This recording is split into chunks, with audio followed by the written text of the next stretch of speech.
Galing mo naman. Yan, pero sige. Sana natin. Oh. Intro mo na. Yeah. Welcome back to Importante Ilaw Podcast. So, partner, yung mga previous episode natin, di ba? Na-discuss si Raymond Sigera about sa plastic waste. Plastic waste, tama nga naman. Tapos yung diniscuss Plastic si waste. Pauline Sabu about sa quality education. Quality Ang dami natin nag-gain na knowledge. Na dapat pala mas maging aware tayo sa nangyayari. mga possible theories, mga nangyayari. So, ngayon naman, partner, yung ano natin, next topic. Next topic. Topic na ba? Topic tas guesses. Topic sa kayo, yes. Yung bagong guess natin. Yes. Pero balita ko, ano eh, ka-close mo daw yun eh. Makaros na ako. So yun, pakilala na lang natin. So yun. So, Drum roll. okay. Kaya si Rosal Santillan. So, bago tayo mag-umpisa, pakilala ka. So I am Rosal Santillan, student and close friend. Close friend. So, bigyan lang kami ng overview about sa gagawin natin sa podcast na. Ang importante ilaw. Gulo lang. Yung podcast na to is parang inaano namin yung current crisis, yung parang nangyayari sa mundo. Papasok ko yung mga SDBs na mga konektado rin siya para ma-aware lahat sa mga audience namin na yun nga. Tapos mag-gain ng knowledge, pati ma-acknowledge na isa para maano natin sa future yung problem na yun. So, bago tayo mag-umpisa sa mismong topic natin, may mabibigay ko ba share about sa mental health awareness? So first of all, dun sa sinabi mo SDGs, di ba ang ano mo kasi is SDG 3. Alam niyo naman yung goal nun, di ba? Yung goal nun is yung parang magkaroon tayo ng healthy yung life, yung mental life, and physical life ng mga tao. So dun papasok yung mental health. Focus natin yung mental health. So di ba, mental health, it's the foundation of our well-being. Then it affects how we act, how we think, and how we feel. Then after naman sa mental health, syempre, doon na papasok yung topic ko, yung mental health awareness. So, I mean, dito sa conversation na to, parang ipinapakita or ipinaparating natin sa mga tao and students na hindi sila nag-iisa sa issues at sa mga challenges na to. Dapat So, mental stable ba? Mental stable. stable. Yeah. Kasi yun parang ako kasi marami na rin akong pinagdaan. Marami na rin mental problem na nangyari. Na-stress sa mga yung mga pinag schoolwork, family problem, mga nangyari. So parang, pero ngayon, nandito pa rin, fighting pa rin. Fighting na laban. Hanggang ma-develop yung sarili mo, ma-acknowledge yung sarili mo na parang ikaw to eh. Kailangan makakita mo na parang ganun ka talaga. So, para sa'yo, ano yung youth mental? Youth mental health, ayun, youth mental health. So, papasok na doon. As a student, kasi ako, di ba, student nga tayo.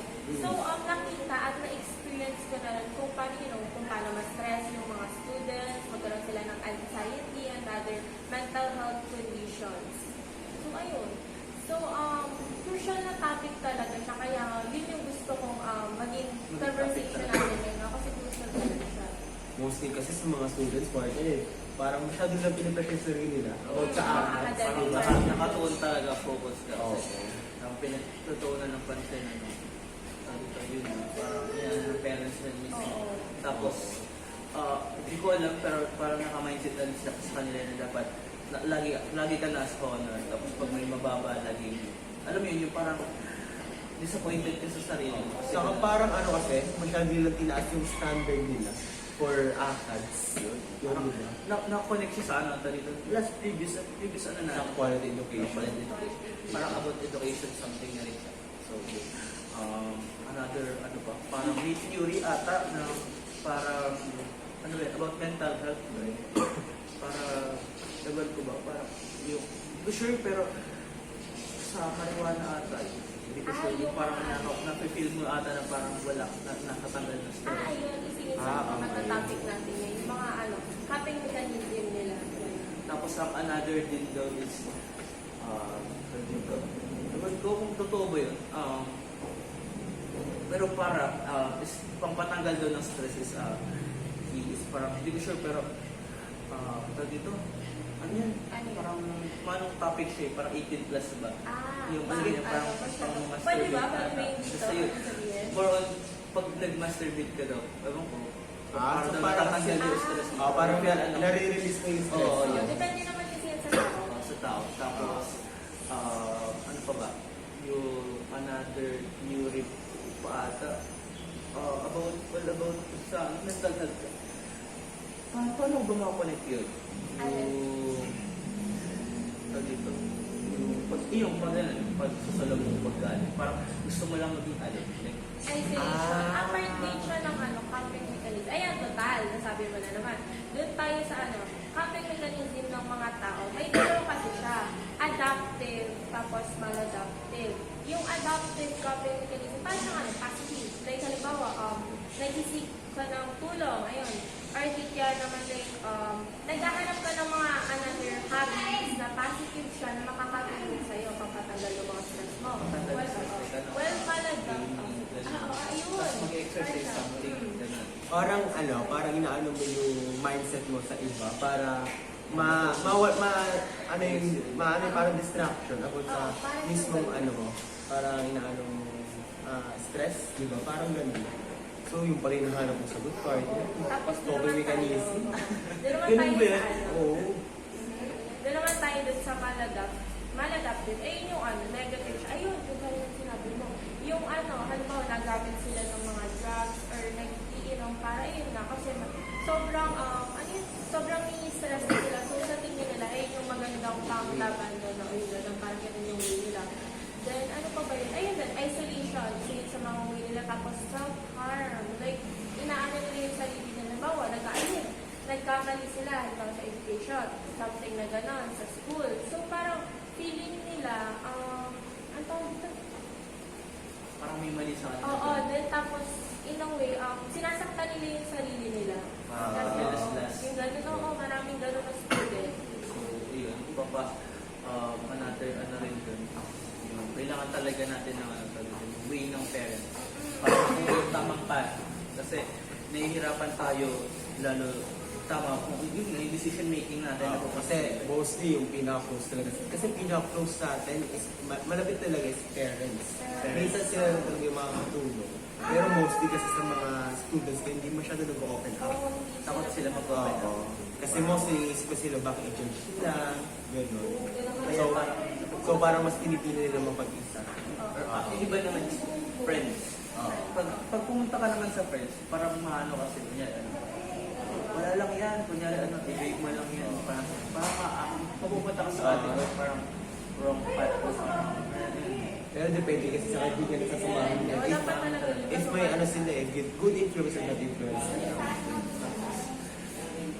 Ano ba ba? Eto na lang. Kasi masyado, interesado dito. Ano ba yung mga different types of mental condition? Eto, merong mga common is, alam mo, stress, anxiety, bipolar disorder, tapos schizophrenia. Ano yung schizophrenia? Schizophrenia. Ano siya? Alam mo yung na-apektuhan yung perception of reality ng isang tao. Halimbawa, like hallucination or something na gano'n. Dilulu? Dilulu. Ayun, dilulu. Dilulu. Parang siyang gano'n. Nag-relapse. Relapse. Grabe. Relapse. Grabe ba? Yun. Ano pa ba? Parang, kasi parang mas common kasi sinasabi na stress, anxiety, pag-depress. Pero, di ko sure, pero pag sinasabing depression, hindi naman nila agad na po ito na parang gusto nila magpaan. Ano yun?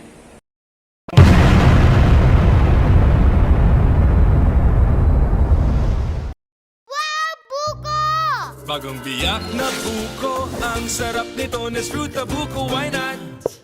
Coconut, Buko masarap, made with real fruit juice. Nesfruit na buko, why not? Coconut, buko masustansya, rich in vitamin C. Nesfruit na buko, why not? Coconut, no artificial color, real na real. Kitang real, lasang real na buko. Nesfruit na buko, real na real ito. Also available in mangosteen.